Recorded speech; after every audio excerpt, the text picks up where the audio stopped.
Hi guys, it's Kim. Today what I'm doing is I'm showing you the angles that I like to do when I'm taking my pictures.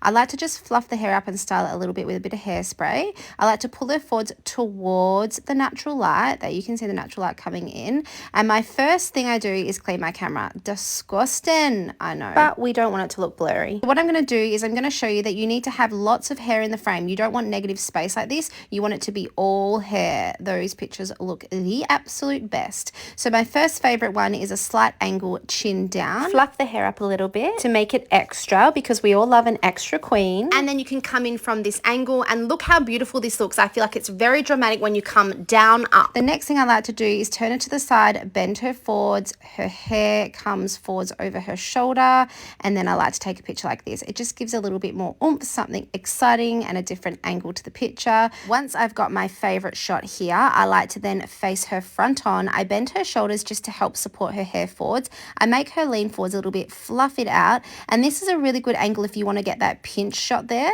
Make sure you keep heaps of hair fluffed out, and then you can see in that picture I pinch the hair and it's looking stunning. For the back picture, I'll get her to look up. I'll put my hands at the back here, and then I'll say to her, can you please put the back of your hands to mine?